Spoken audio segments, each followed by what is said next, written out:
Le invito a orar, hermanos. Te damos gracias, te loamos, bendecimos, damos honra y gloria a tu nombre. Oramos en esta mañana para que una vez más, Señor, tú despeje nuestra mente y ayúdenos para entender tu voz a través de tu palabra. Oramos en el nombre de Jesús. Amén. Mi hermanos, tomen su asiento. Ese es el tiempo de tener una meditación de la palabra del Señor. ¿Recuerdan ustedes que en el mes de agosto pasado, ya han pasado 2 meses, tuvimos el mes de avivamiento? Y quedó pendiente este último mensaje, porque yo en el mes de septiembre no estuve y en octubre tuvimos solamente 2 cultos. Así que esto es como la parte final de la enseñanza de la palabra cuando llega un avivamiento. El último sermón fue en el mes de agosto, basado en Nehemías 6, 1 al 19, y estuvimos viendo a través de la palabra que una obra prospera, un avivamiento llega a la iglesia cuando se trabaja con convicciones firmes. Sobre eso estuve explicando. Como contexto general de todo lo que estuvimos viendo respecto a la palabra, basado especialmente en el libro de Esdras y también de Nehemías, aquí vemos al pueblo de Judá que ha regresado de la esclavitud. 70 años allá en esclavitud en Babilonia, producto de la desobediencia, ahora están de vuelta con 2 propósitos específicos. Uno es construir el templo o reconstruir el templo que fue quemado, saqueado y no quedó nada, que está a cargo de Esdras, que lo relata el libro de Esdras. Y en el libro de Nehemías encontramos entonces cómo el pueblo de Israel tiene que reconstruir los muros, que era lo que se usaba en ese tiempo.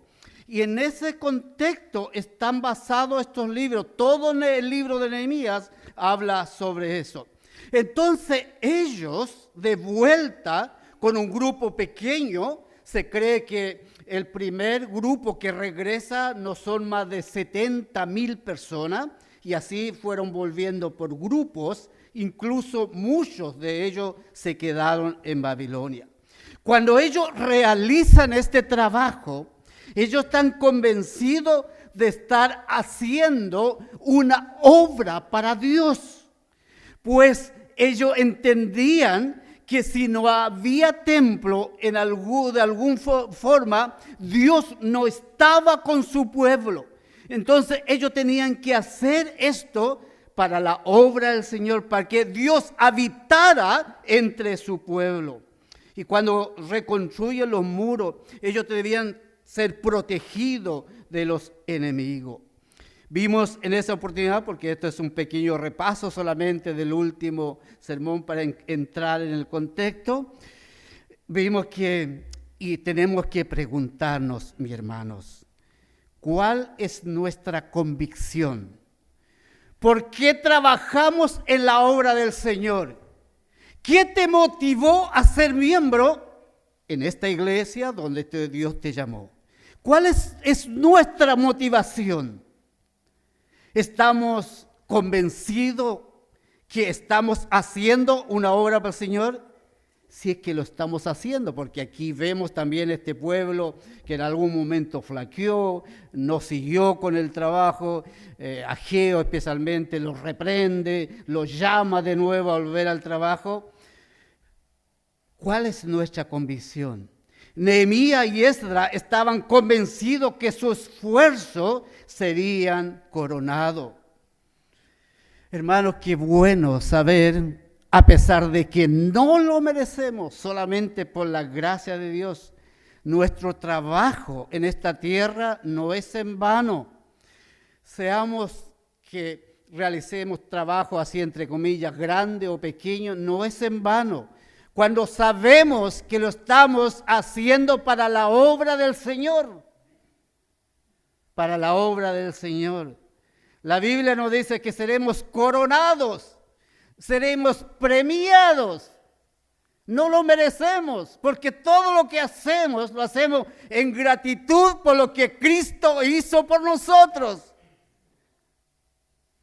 Pero Nehemías y Esdras tenían una convicción que ellos, aparte de que estaban trabajando para la obra del Señor, estaban protegidos por un poder superior. No solamente convencidos, tenemos que proclamarlo, vivirlo.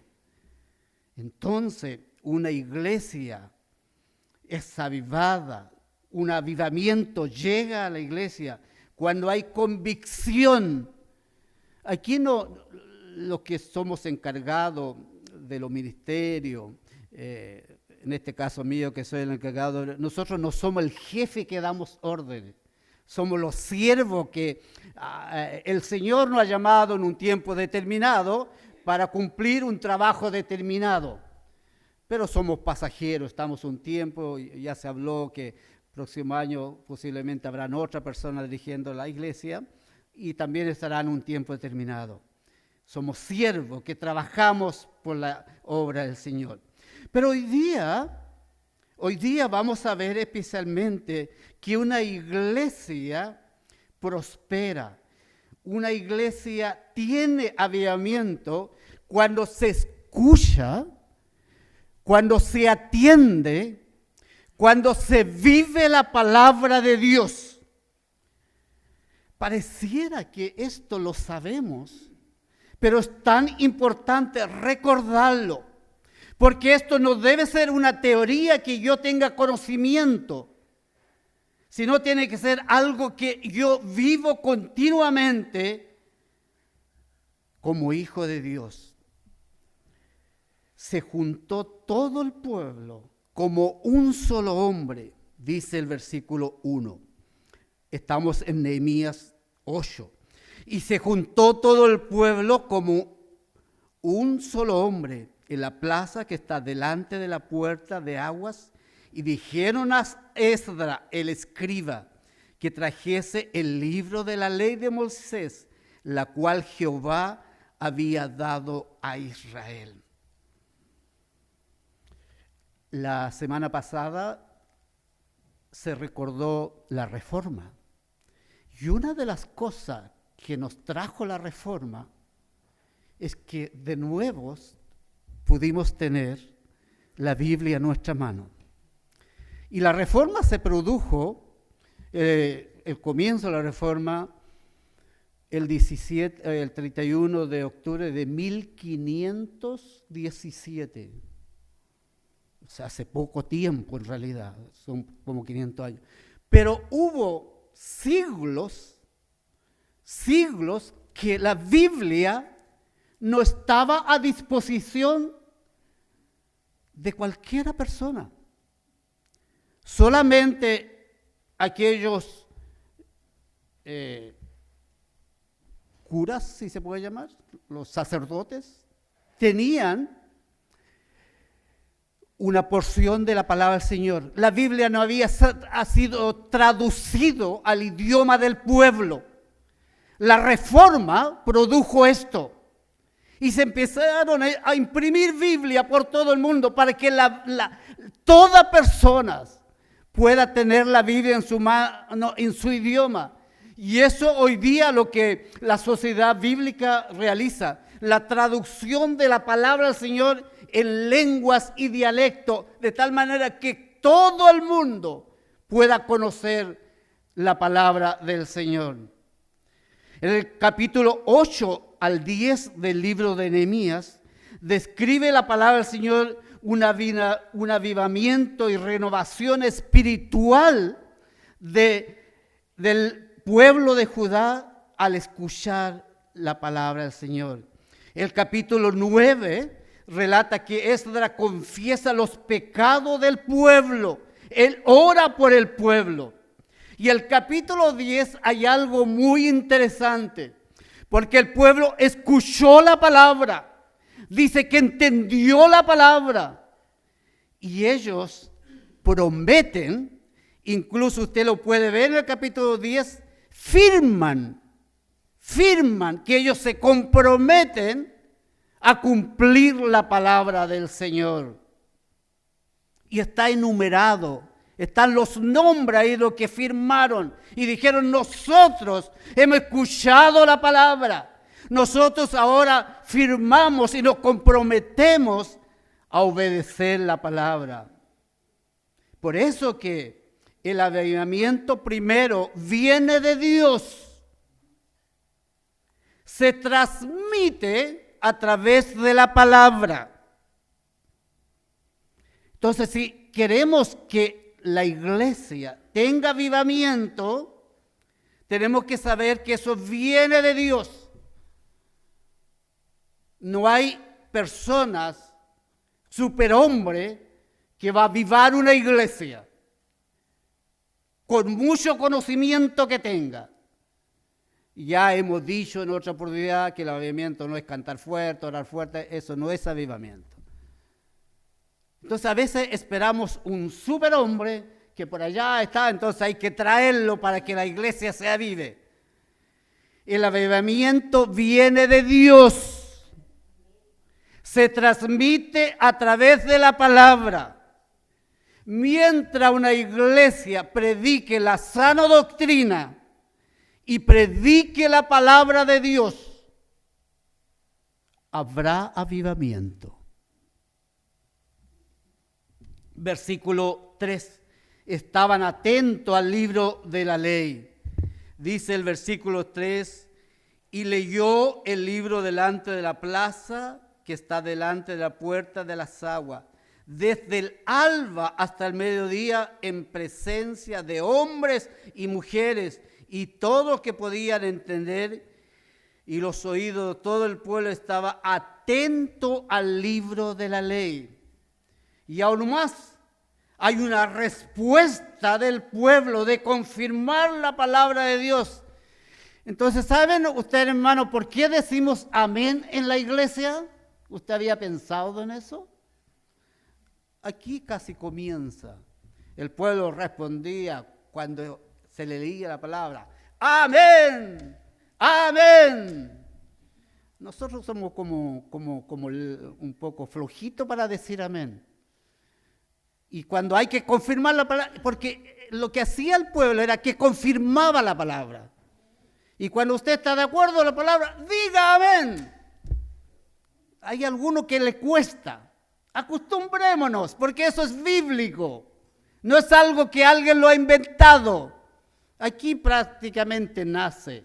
Ellos están confirmando la palabra. Pero ese amén no debe ser algo automático, sino algo que confirme la palabra. Eso es lo que hizo el pueblo, eso lo dice el versículo 6. Y aún más se humillaron y adoraron a Jehová. Esdras, el escriba, leyó el libro de la ley. Se cree, y debe ser así, que él leyó el Pentateuco. El Pentateuco son los 5 primeros libros de la Biblia que Dios entregó a Moisés para el pueblo de Israel. Y Esdras leyó 7 días, 6 horas cada día. Y ahí está el pueblo escuchando.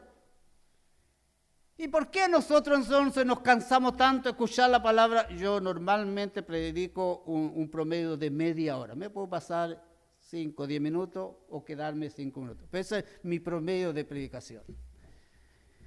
Y yo veo, como todos lo veo aquí, hay algunos que se quedan dormidos. Entonces no me digas que está escuchando la palabra. Aquí hay un pueblo que escuchó 7 días, 6 horas cada día. Y el pueblo era grande. Le dije al comienzo que eran 70,000 aproximadamente de lo que volvieron de la cautividad. No lo dice la Biblia, pero uno saca por conclusión que no tenían asiento. Seguramente estarían sentados o de pie. Pero era tanto el gozo de escuchar la palabra del Señor que parece no se cansaron.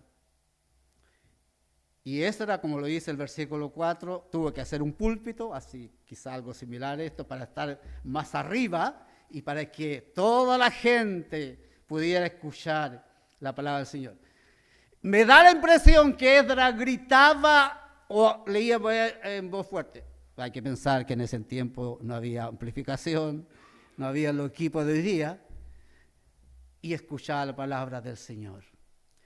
Eso Dios quiere para su iglesia. Que este tiempo que se habla de la palabra del Señor, toda la iglesia esté atento. Como si la palabra fuera para mí. Que disfrutemos de la palabra del Señor. Que nos gocemos en la palabra del Señor. Así se inicia un avivamiento por un sincero retorno a la palabra de Dios. Avivamiento es hambre de oír y leer la palabra de Dios. Y como dice la palabra, no solamente escucharla, sino vivir la palabra del Señor. Aquí en el tiempo que procuramos explicar la palabra del Señor, cada uno lo que lo hacemos, procuramos que usted entienda. Y yo normalmente uso lenguaje que todos puedan entender para que entienda la palabra del Señor. Yo podría usar términos, como se dice, términos de domingo, pero no me entenderían. Podría usar mucha teología, pero mi propósito no es que ustedes sepan si yo sé o no sé la palabra. Mi propósito es que se entienda la palabra del Señor. Hermanos, la palabra del Señor nos enseña que escuchándolo y viviendo viene el avivamiento. Pues el avivamiento no es profecía, como decimos, porque tristemente a veces las profecías que alguien dijo está sobre la palabra. No es alabanza, cantar. Eso es consecuencia del avivamiento. No es un testimonio que me haga llorar. Eso es consecuencia de un avivamiento. Es por eso, hermanos, que todos debemos procurar de alguna forma conocer mejor la palabra del Señor a través de los estudios, la lectura de la palabra del Señor en los cultos. La tendencia hoy día en muchas iglesias es dejar de lado la palabra del Señor. He participado de culto en que no se lee la lectura de la palabra del Señor. Y el sermón va por allá al final, cuando todas las mentes están cansadas y ya no quieren mucho escuchar. La tradición y la costumbre anglicana es que en lo posible se lea 2 lecturas en un culto, el Antiguo Testamento y el Nuevo Testamento. Incluso está la alternativa de leer el Evangelio. En un culto público están 3 lecturas. Y acostumbrémonos, hermanos, la lectura de la palabra del Señor es el centro del culto. No leer una lectura apresurada. Todo culto, sea un culto formal como este, sea un culto en la casa, sea un culto pequeño, debe estar la lectura de la palabra del Señor. Versículo 7 nos dice que hacía entender la ley, la palabra del Señor. En el retorno, cuando este pueblo de Judá vuelve a Israel, la mayoría no entendían el hebreo, porque habían pasado 70 años y muchos de ellos habían nacido en Babilonia. En ese tiempo ellos hablaban especialmente el arameo. Y estas personas que son de nombre difícil, ellos ¿qué lo que hicieron? De alguna forma iban traduciendo para entender la palabra del Señor. Cuando se hizo el culto acá de los hermanos que venían del extranjero, había muchos que no hablaban el castellano, y había un misionero, Paul, no sé si ustedes dieron cuenta, todo el culto estaba traduciéndole al que estaba al lado, creo que era el matrimonio maorí. Y después en el congreso también. Y él se preocupaba de estar al lado de él, todo el programa traduciendo. Y yo decía, este hermano no se cansará. Eso hacían aquí, más o menos, de traducir, porque no hablaban el idioma, para que todo el pueblo entendiera. Y entonces así el pueblo se alegró al entender. Mi hermano, la palabra nos confronta. La palabra nos dice, nos enseña los cambios que se deben producir en nuestra vida. Y este pueblo, como lo dice el versículo 9, todo este pueblo lloraba escuchando la palabra de Dios. Espero que nadie esté en su corazón, en su mente, diciendo, ¿qué va a terminar este hermano? Sino que la palabra le esté causando algún efecto. Porque si no le está causando ningún efecto, tenemos que preocuparnos. Porque simplemente no estamos escuchando la voz de Dios a través de su palabra. Aquí todo el pueblo lloraba. El pueblo sintió convicción de pecado, sintió culpa de alejarse de Dios, porque ellos vieron que el sufrimiento de la esclavitud en Babilonia fue producto de la desobediencia. La palabra nos muestra nuestra condición. La palabra es un espejo donde tenemos que mirarnos. Tenemos que ver nuestra condición actual.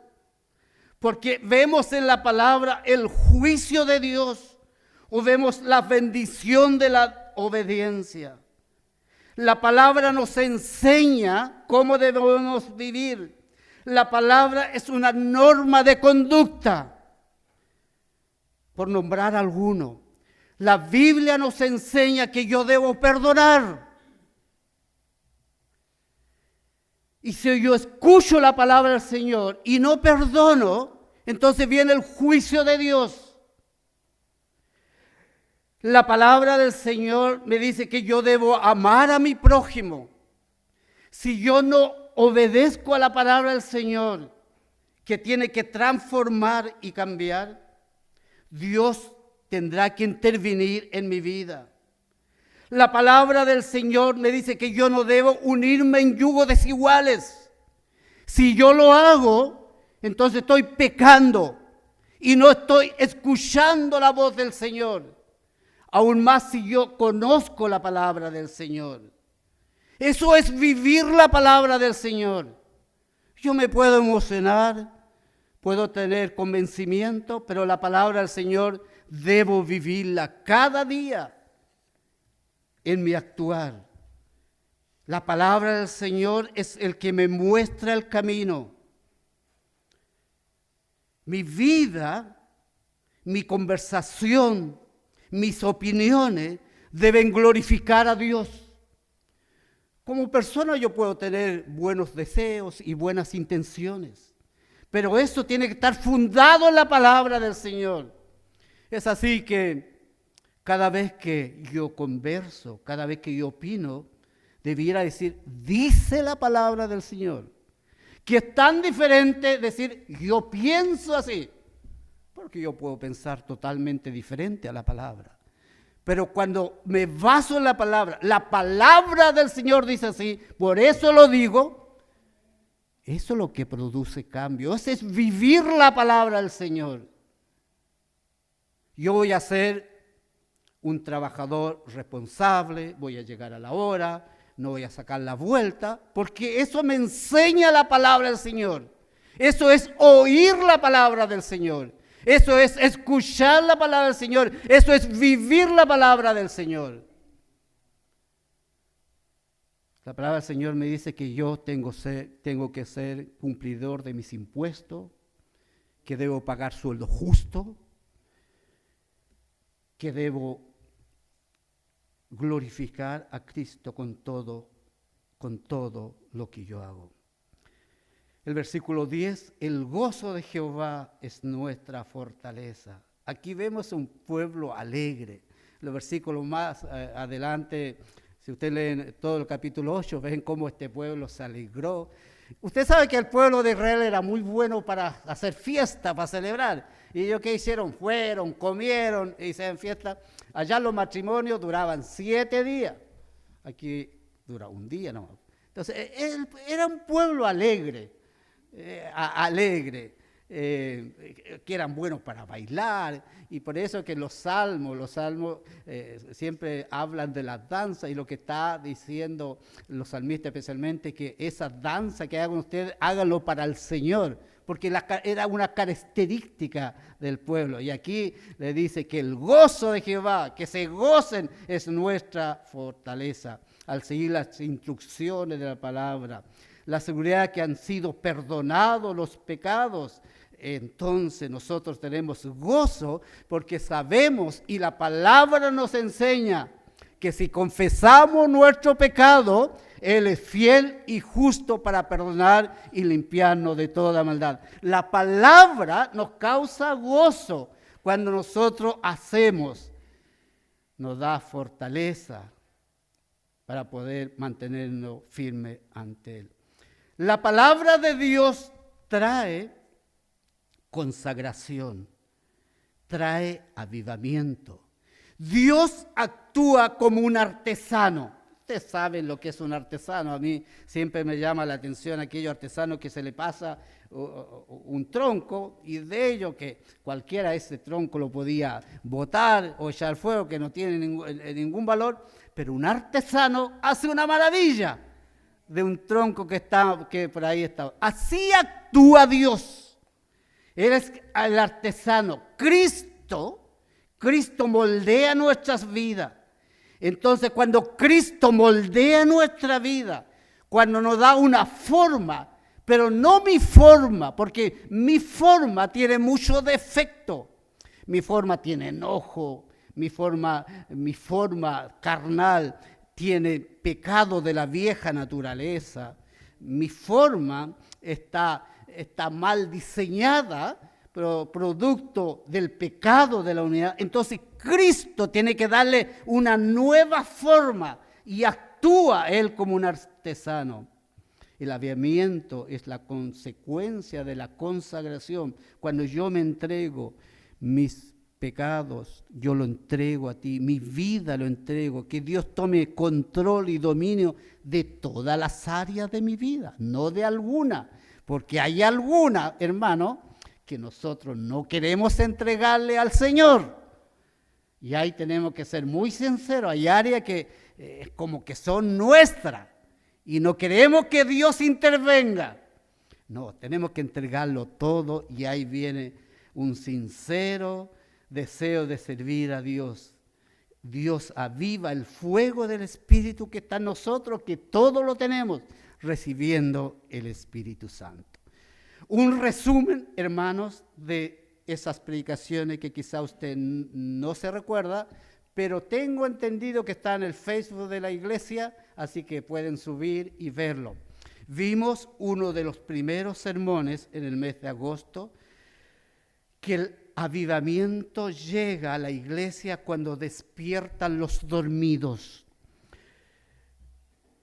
Dicen las encuestas que un 20 hasta un 30% en la iglesia son los que están en todo tiempo, cuando la iglesia está avivada, cuando están en los momentos críticos.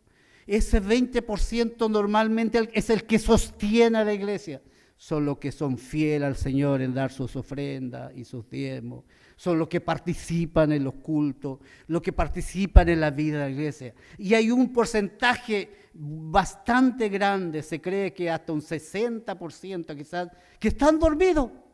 Son cristianos, asisten al culto, pero no desarrollan su vida en la vida de la iglesia.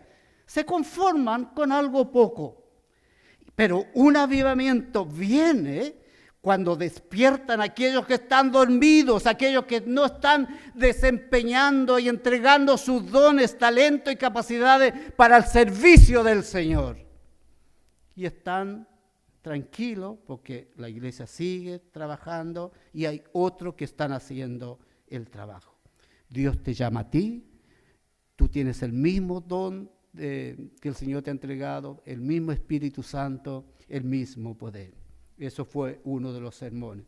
Otro de los sermones, estoy haciendo el repaso general final, que el avivamiento viene cuando no nos dejamos debilitar por las censuras. Hermanos, Jesús dijo, en el mundo tendréis aflicciones. Pero también la palabra dice que mejor suframos por la causa de Cristo, que nos critiquen por la causa de Cristo, que nos insulte por la causa de Cristo, que estar sufriendo como malhechores. Si Cristo sufrió, nosotros, ¿quiénes somos para no sufrir? Si Cristo fue rechazado, ¿quiénes somos nosotros para que seamos rechazados? Entonces, vendrán en nuestras vidas dificultades, pruebas, críticas. Eso estará en esta vida, porque la iglesia está hecha por personas que aún seguimos siendo pecadores. Entonces, no nos dejemos debilitar, miremos a Cristo, confiemos en Él, pongamos nuestra vida y la vida de la iglesia en sus manos y vendrá el avivamiento. En tercer lugar, lo que ya dije al comienzo, el repaso del sermón anterior, el avivamiento llega cuando se trabaja con convicciones firmes. Que cada uno de nosotros sepamos por qué estamos en esta iglesia, por qué yo soy miembro de la iglesia, cuáles son mis responsabilidades como miembro. Nos gusta saber cuáles son nuestros beneficios, pero sepamos, entre paréntesis, en los cánones de la iglesia están los 5 responsabilidades de la iglesia que cada uno debe conocerlo. Y finalmente, lo que hoy día hemos aprendido, el avivamiento llega cuando se escucha la palabra del Señor. El avivamiento no es una actividad de un mes. El avivamiento es algo permanente en la vida de la iglesia. Cuando estamos fallando en alguna área de la iglesia, tenemos que de nuevo enseñar sobre esto. Así que deseo que el Señor nos ayude, que el Señor nos bendiga, que el Señor nos guíe. Y el avivamiento ha de venir como cantamos. Llega pronto, llega después, quizás llega en la otra generación, pero si cumplimos la palabra del Señor, Dios será glorificado en esta iglesia. Oremos al Señor. Gracias, Padre Celestial, por tu palabra. Gracias por tu misericordia. Gracias, Señor, porque tú nos has hablado una vez más y nos has refrescado nuestra mente a través de tu palabra. Pedimos tu bendición para esta tu iglesia. En el nombre de nuestro Señor Jesucristo. Amén.